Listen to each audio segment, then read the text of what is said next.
नमस्कार, आर्य न्यूज देख रहे हैं आप। मैं हूं आपके साथ पल्लवी सिंह। बुलेटिन की शुरुआत करेंगे बड़ी खबर के साथ फतेहपुर से।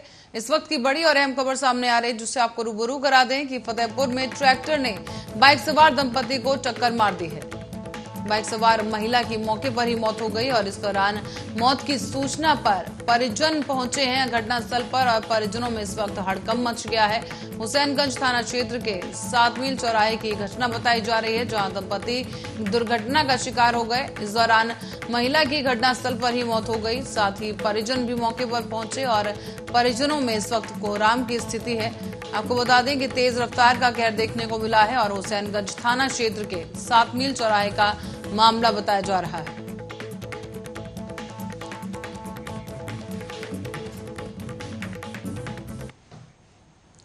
और आपको बताते चलें कि देश में मंगलवार को एक बड़ा साइबर हमला हुआ। देश की 500 से ज्यादा वेबसाइट को हैक कर लिया गया। इनमें महाराष्ट्र के ठाणे पुलिस की साइट समेत करीब 70 वेबसाइट शामिल हैं। इनमें से 3 सरकारी वेबसाइट्स हैं और मामले में अब मलेशिया और इंडोनेशिया के हैकरों पर शक जताया जा रहा है।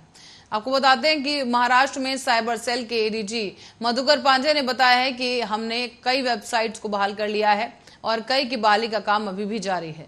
निजी यूनिवर्सिटीज की वेबसाइट हैक करने के बाद राज्य के 70 से ज्यादा वेबसाइट पर हमला किया गया। इनमें से 3 सरकारी वेबसाइट थी और हैक की गई वेबसाइट की संख्या 500 से भी ज्यादा बताई गई। बताते चलें कि एडीजी ने कहा है कि देश में चल रहे सांप्रदायिक तनाव के बीच कई साइबर हैकरों ने मिलकर यह हमला बोला है। देश में कई वेबसाइटों को हैक किया गया और इस मामले में 2 देशों मलेशिया और इंडोनेशिया के हैकरों के नाम सामने आ रहे हैं। ये गिरोह भारत में सक्रिय है या नहीं, इस बारे में फिलहाल कोई जानकारी नहीं है, लेकिन ठाणे पुलिस ने DCP cyber cell Sunil Lokhande ने यह बताया है कि आज सुबह करीब 4 बजे पुलिस वेबसाइट को हैक कर लिया गया। तकनीकी विशेषज्ञों ने भी डाटा और वेबसाइट को बहाल कर लिया है और फिलहाल इस मामले में जांच जारी है। महाराष्ट्र के गृह विभाग ने राज्य की साइबर सेल को सरकारी वेबसाइट और अन्य के हैक होने के मामले में जांच के आदेश जारी कर दिए हैं। ठाणे पुलिस की वेबसाइट के हैक होने पर भी जांच शुरू की गई।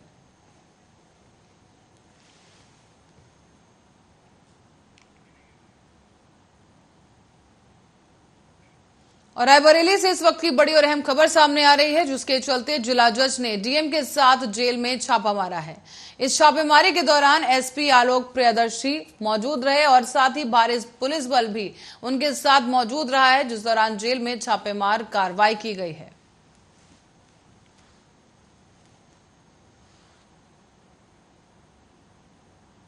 आज हमने जिला अधिकारी और एसएसपी साहब के साथ जेल का इंस्पेक्शन किया और सारे बंदियों से हालचाल लिया, उनके खान पान की व्यवस्था देखी जो ठीक पाएगी।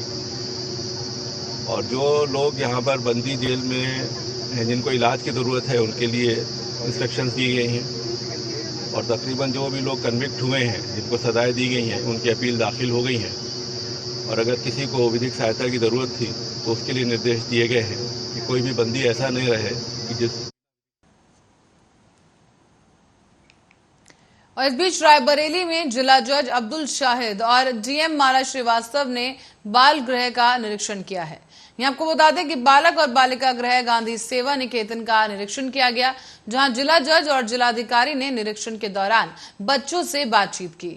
बालिका और बालिकाओं से बातचीत की गई और साथ ही यहाँ पर बच्चों की काउंसलिंग भी की गई है और इस काउंसलिंग की जरूरत के बारे में भी चर्चा की गई। संचालक अरुण मिश्रा ने बताया है कि 2 सालों से कोई बजट नहीं मिला है और मिल एरिया थाना क्षेत्र के चक धौरधरा का ये मामला है, जहां पर स्थित है बाल और बालिका गृह सेवा निकेतन आश्रम, जहां पर ये निरीक्षण किया गया है और इस दौरान काउंसलिंग को लेकर भी विशेष चर्चा की गई।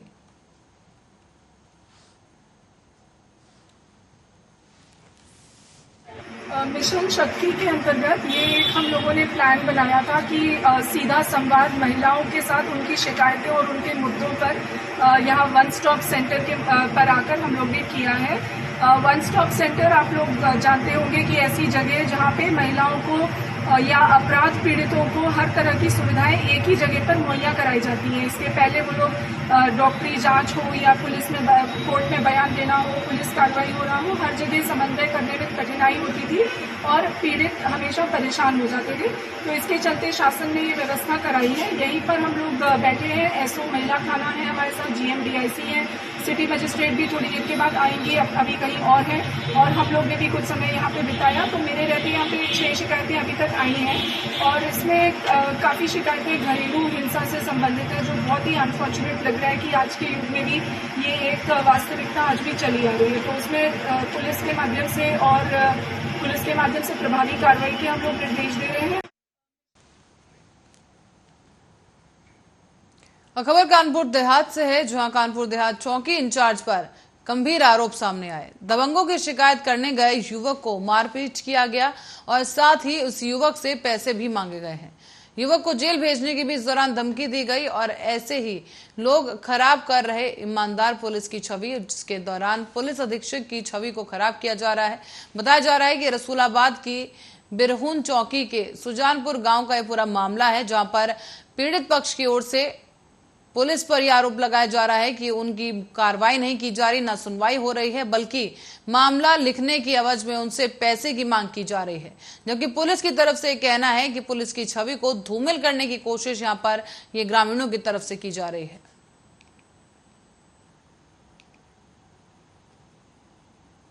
कुछ समझौता इसो कर दो साहब, गरीब आदमी हैं। तो उनने कही ठीक है, समझौता लिख जाएगा। तो हमने कहा ठीक है साहब। तो कई ला 3,000 रुपए तू दे और 5,000 तू दे। कई जेने चराई थी पे 5,000, हम पे 3,000। उसके बाद हमने कहा हम कहाँ से साहब दे, हम तो नुकसान है विगो, हम गरीब आदमी। तो कहे चल वहाँ बैठ चला। बैठे दरोगा जी पे गए और वो आए, कई हम बैठे थे, फिर हमें बुलवाओ कि आओ इधर आओ, दरोगा जी बुला रहे हैं।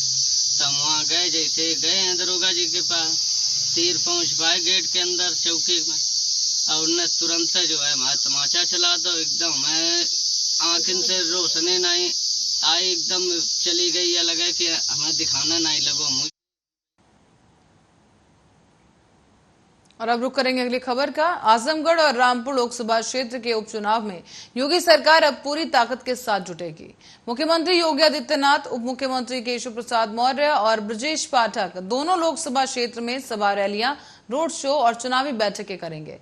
आपको ये बताते चलें कि लखनऊ स्थित मुख्यमंत्री आवास पर मंगलवार को आयोजित की गई मंत्रिमंडल की एक बैठक में योगी आदित्यनाथ ने कहा है कि सभी मंत्री पद और उनके दायित्वों की मर्यादा के अनुरूप ही आचरण करें। मंत्री की ओर से दिए गए किसी भी विवादित बयान का जनता में संदेश जाता है और इसका प्रभाव सरकार की छवि पर पड़ता है। उन्होंने ये भी कहा है कि पूर्व राष्ट्रीय प्रवक्ता नुपुर शर्मा को विवादित बयान के बाद पार्टी ने निलंबित कर दिया है और फिर भी विवाद थम नहीं रहा। उन्होंने कहा कि नुपुर शर्मा के मामले में भाजपा की ओर से जो भी बयान जारी किया जाएगा, सभी मंत्रियों को उसे इतर कुछ नहीं बोलना है। उन्होंने मंत्रियों को अपने अपने निर्वाचन क्षेत्र के साथ प्रभार वाले जिलों में भी इस मुद्दे पर कानून व्यवस्था की निगरानी करने के लिए कहा गया।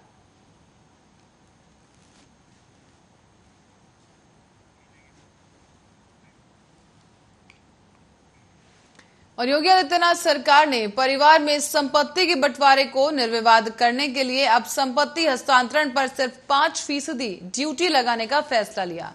आपको बता दें कि अहम फैसला यहां पर योगी सरकार की तरफ से सामने आया है और यहां पर अब परिवार के सदस्यों के बीच अचल संपत्ति का बंटवारा आसान हो जाएगा।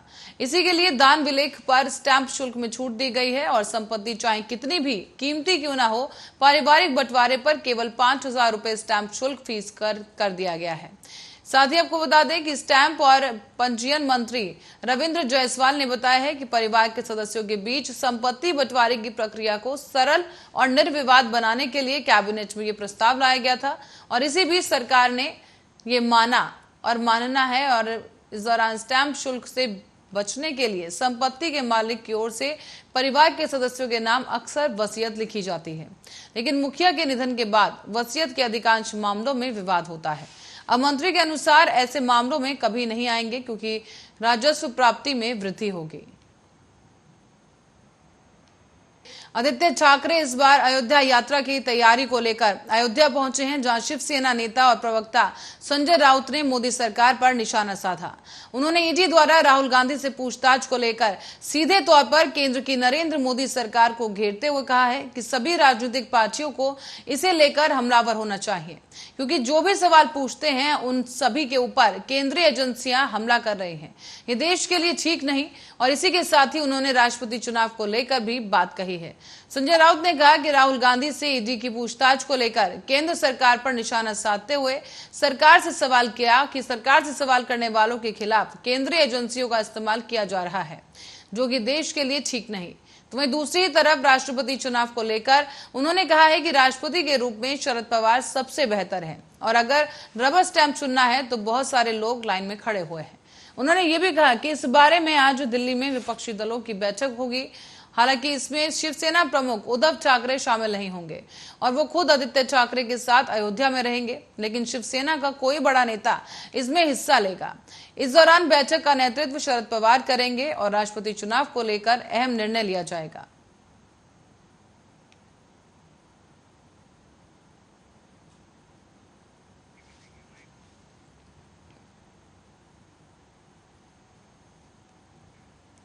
तो वहीं केंद्र सरकार द्वारा मंगलवार को सेना में शॉर्ट कमीशन के लिए घोषित की गई अग्निपथ योजना को लेकर बिहार में बवाल मच गया है। योजना का विरोध करते युवाओं ने बक्सर में ट्रेन पर पथराव किया, तो वहीं मुजफ्फरनगर में भी सड़कों पर हंगामा किया जा रहा है। इस बीच आपको बता दें कि मुजफ्फरपुर में भी युवाओं का हंगामा देखने को मिला और कई जगहों पर चक्के जाम की खबरें भी सामने आई। सेना में भर्ती नियमों में बदलाव को लेकर बिहार के युवा कड़ा विरोध कर रहे हैं। सेना में भर्ती की तैयारियों में जुटे युवाओं ने नई योजना का विरोध करते हुए पटना जा रही पाटलिपुत्र एक्सप्रेस ट्रेन पर बक्सर में पथराव किया और काशी पटना जनशताब्दी एक्सप्रेस समेत कुछ ट्रेनों को रोके जाने की भी खबर सामने आई है। इस बीच मुजफ्फरपुर में प्रदर्शनकारियों ने चक्कर मैदान में रेलवे स्टेशन के पास हंगामा किया और यहां पर चक्का जाम भी कर दिया गया है।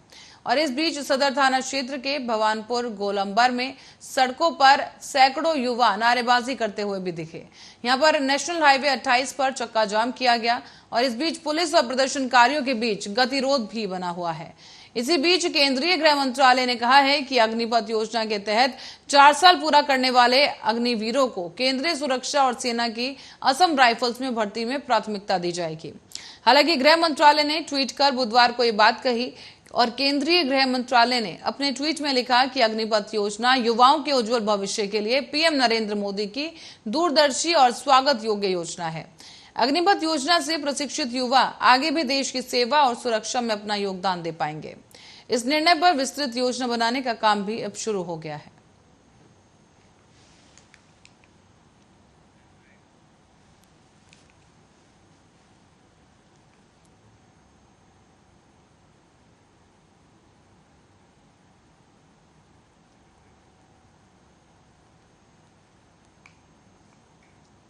वहीं केंद्र की नरेंद्र मोदी सरकार के 18 महीने में 10 लाख नौकरियां देने के फैसले की बीजेपी सांसद गौतम गंभीर ने काफी तारीफ की। पूर्वी दिल्ली के सांसद गौतम गंभीर की ओर से केंद्र सरकार के 8 साल पूरे होने पर कृष्णानगर में जनसभा का आयोजन किया गया और इस जनसभा में बीजेपी सांसद ने मोदी सरकार के इस फैसले को लेकर, जिसमें मोदी सरकार ने 10 लाख नौकरी का फैसला लिया है, इस पर आज का दिन ऐतिहासिक बताया गया। उन्होंने पीएम मोदी के युवाओं को बड़ी सौगात देने की बात कहा कि आने वाले दिनों में और आने वाले 18 महीनों में खासतौर पर 10 लाख लोगों को नौकरियां दी जाएंगी। बीजेपी सांसद गंभीर ने यहां पर कहा है कि प्रधानमंत्री ने समाज के हर वर्ग के लिए जनहितैषी योजनाओं के माध्यम से करोड़ों लोगों के जीवन को सुगम बनाने का काम किया है। इसके साथ ही गंभीर ने यह भी कहा कि केंद्र सरकार ने दिल्ली को 150 इलेक्ट्रॉनिक बसें देकर प्रदूषण कम करने का एक सफल प्रयास किया है। बता दें कि केंद्र सरकार रोजगार को लेकर मंगलवार को एक बड़ा फैसला लिया है और इस दौरान बेरोजगारी पर अंकुश लगाने के लिए देश के बेरोजगार युवाओं को आश्वासन दिलाया कि अगले 18 महीनों में 10 लाख सरकारी नौकरियां दी जाएंगी। प्रधानमंत्री कार्यालय ने मंगलवार की सुबह को ही ट्वीट कर इस मिशन की जानकारी दी और इस काम को लेकर मिशन मोड ऑन करने के निर्देश दिए गए। पीएम मोदी के रोजगार के मोर्चे पर हुए इस ऐलान के बाद सरकारी विभागों और मंत्रालयों ने भी काम करना शुरू कर दिया है। साथ ही साथ सरकार ने सेना में भर्ती के लिए अग्निपथ योजना की भी शुरुआत की। इस योजना में देश के युवाओं को 4 साल के लिए भर्ती किया जाएगा, जिन्हें अग्निवीर कहा जाएगा।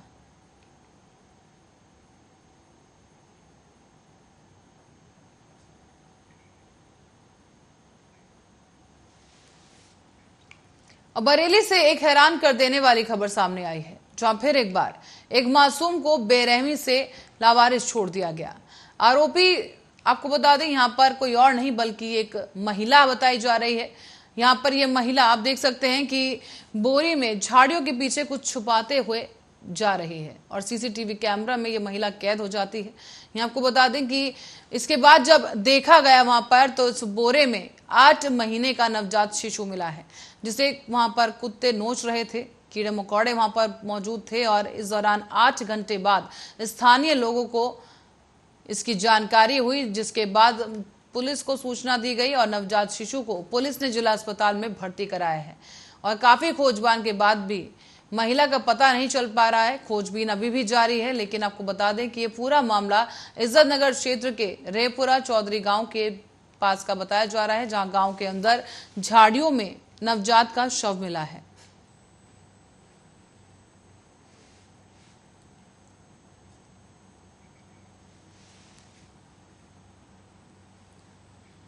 और बरेली में पति पत्नी के आपसी विवाद का समझौता कराने के लिए ये राशि दी गई थी वकील को, लेकिन वकील की तरफ से अब एक और नया विवाद खड़ा कर दिया गया। आपको बता दें कि 3 महीने पहले ही वकील को 1 लाख रुपए की मोटी रकम दी गई।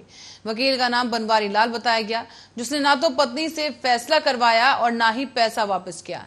इसी को लेकर वकील का जो क्लाइंट है वो वकील के पास पैसे मांगने पहुंचा, पर जब वकील के चेंबर में ये शख्स पैसे मांगने के लिए गया तो वहां पैसे को लेकर दोनों पक्षों में विवाद शुरू हो गया। दबंग वकील ने अपने क्लाइंट की जमकर पिटाई कर दी और अब युवक की हालत काफी गंभीर बताई जा रही है, जिसे अस्पताल में भर्ती कराना पड़ा है।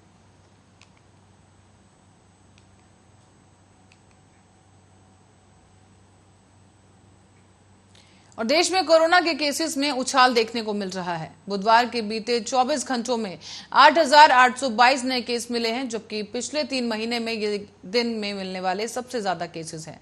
इसी के साथ ही देश में सक्रिय केस 3,089 बढ़कर अब 93,637 हो गए हैं। दैनिक संक्रमण 2.35% है। इस बीच आईसीएमआर के एक अध्ययन के अनुसार कोवैक्सीन की बूस्टर खुराक डेल्टा और ओमिक्रॉन के वेरिएंट के खिलाफ कारगर साबित हुई। बुधवार की सुबह 8 बजे केंद्रीय स्वास्थ्य मंत्रालय द्वारा अपडेट किए गए आंकड़ों के अनुसार बीते 24 घंटे में 15 लोगों की महामारी से मौत भी हो गई है। इसे मिलाकर अब देश में कुल मिलाकर 5,24,792 मौतें हो चुकी हैं। मंगलवार को नए संक्रमितों की संख्या में भी कमी आई थी, लेकिन इस दिन 6,594 नए संक्रमित मिले, लेकिन सक्रिय मरीजों की संख्या बढ़कर 5,548 हो गई। तो वहीं पिछले कुछ दिनों की बात करें तो मंगलवार को छोड़कर देश के बाकी दिनों में नए संक्रमितों की संख्या लगातार बढ़ रही है। सोमवार को 8,084 नए मरीज मिले थे और इसी दिन दैनिक संक्रमण दर भी बढ़कर 4 महीने बाद 3.24% तक पहुंच गई। इसके पहले 11 फरवरी को संक्रमण दर 3.50% दर्ज की गई थी, लेकिन बुधवार को यह घटकर 2.35% पर आ गई।